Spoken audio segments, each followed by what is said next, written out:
Hello and welcome back to my channel, or if you are new here, hi, my name is Robin and I have been gone for a little while, and that is because I recently had surgery. I'm glad I had it. It was just it was shit.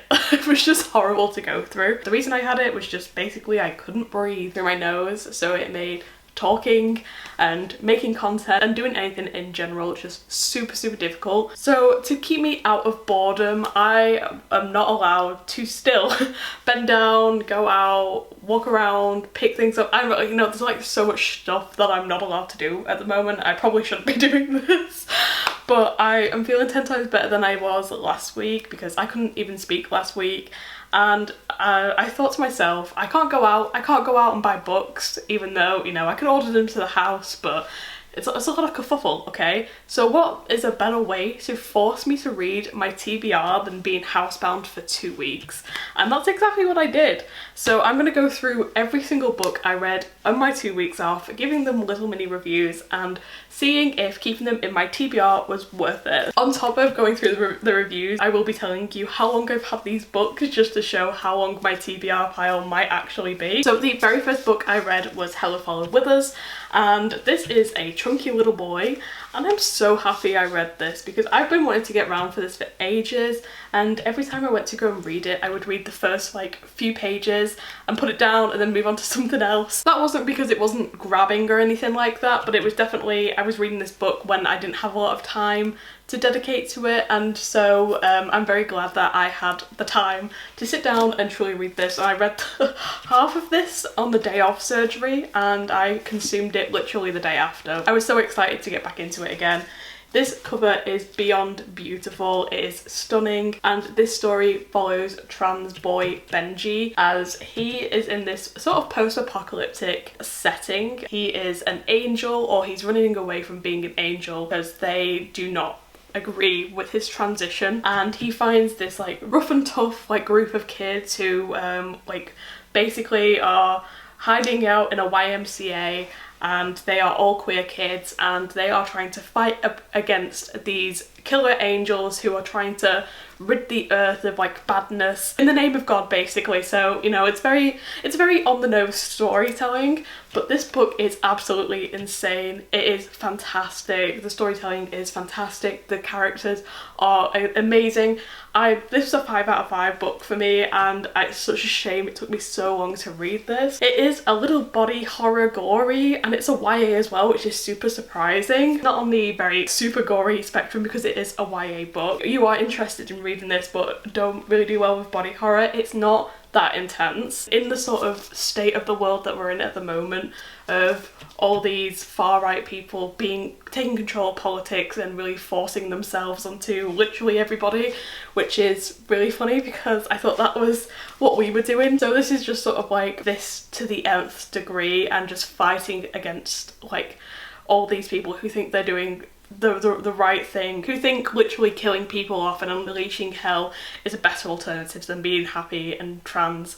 And so I think this is a fantastic book. I definitely think if you have not read it yet, you should read it. And I know that Andrew Joseph White has a new book that came out very recently, so I feel like I should really catch up with all of his work. So I bought this book in 2022. I got it 2 days after the release date, and it's taken me 2 years to get around to reading this, but I did finish it in practically 24 hours. The next book I read was Rosewater, and this is one that has been definitely high on my TBR for a while because I was super excited to read this book, and I got this on a sale in the Gay Pride shop. If you live in the UK and you want some like cheaper books, check out the Gay Pride shop's like sales. They update it very regularly. Very popular books always end up in the sale pile, so if you are looking for like cheaper alternatives but are supporting a business, definitely check out their sale section, because I always do, and I get some really fucking good deals on some really good books, because this is a hardback signed edition I got for half price. And this book follows Elise, who is in her like late 20s, and she currently works at a bar, and in her downtime she writes a lot of poetry. She ends up getting kicked out of her house and she ends up losing her job, so she's sort of like back to basics. She ends up moving in with her sort of ex-best friend after her best friend admitted feelings for her, and she didn't say anything back, so they stopped talking for a couple of months. But as she was getting kicked out, she didn't know who else to call. She called her ex-best friend, she moved in with her, and they are currently living together as she basically tries to find what she wants to do with her life and basically put her life back on track after everything that's gone on. But we also have a lot of mixed feelings between both of these best friends and realising our feelings for each other, and I think it's a very, very lovely book. I gave this a sort of like 3.5 stars because I did enjoy it, but I think the ending is very, I don't want to say like abrupt, but like there is like a twist in this book. I sort of guessed immediately, like the second it happened, or like the second things were going into motion, I was like, I know what is going to happen here, and it's exactly what did happen. So it is very predictable, but it still is a very, very lovely story. I really enjoyed the characters, relationships and complicated feelings and everything like that. I absolutely love reading stuff like that. This was a nice read for me. It is not that long of a book, and if you're interested in these sorts of themes, I would definitely check it out because I really enjoyed this. And this came out in 2023 and I got it towards the beginning of this year, which is not that long ago, but it has been on my pile for a while, so I'm very glad I've been able to finish it off now. The next one I have is Mooncakes. I think I showed this off in a haul video for my birthday last year or the year before. I love queer little graphic novels, and so it's, you know, it's been sitting on the shelf for a while, let's say. I absolutely adored this. I think I gave this 5 stars. I really just adored everything about this. I think that the artwork is beyond stunning. The characters are fantastic. This book follows Nova, who is a witch at her grandmother's bookshop, and she has been working at the bookshop for a while, and she is told that there is some disturbance in the nearby park, and she goes there and she finds a werewolf who is her long-time best friend who sort of disappeared off the face of the earth. Nova basically takes them in and they go through the situation of there's this terrifying wolf demon and it's after me and I don't know what to do, and I think my family's involved, and so together with the grandmothers they all work out how to defeat this wolf demon. If you want something around this season that's very nice, light, spooky vibes, I would definitely recommend this. I absolutely adored this, and yeah, I just absolutely loved it. So the next book I read was Acts of Service. I got this in a book box last year. It must have been last year. I don't think I've had any book boxes this year, so Acts of Service is a book that I got last year, and this is tiny, so I feel like I should have read it a lot sooner than I did, but I sort of wish I'd have just chucked it with the rest of my book. Acts of Service follows Eve, who is in a loving relationship, but then on one night decides to upload her nude to a social media platform and immediately gets a message from a woman who she finds attractive, who sends her social media to prove that she's not a fake person. And so she messages her, they said they'll meet up, and they meet up, and this woman says, hey, so I know I'm here, but you should definitely talk to this guy that I know because he is interested too. And yeah, it's one of those situations. If you date across the spectrum and you have been on Tinder before, you know the vibes that this book puts down, and it is very much that all the way through. Yeah. We follow Eve as she meets up with this mysterious man, and they end up having a 3-way relationship, sort of, and she does not tell her girlfriend at home, and we follow just the dynamic the entire way through the book. That's pretty much the concept of the entire book. It's very, very like horny. I'm not saying that some stories shouldn't be told, but I am saying that, like, I think with how many queer people already have to go in through situations like this and already get treated like, you know, just sort of toys for straight people to use whenever they feel curious and stuff like that.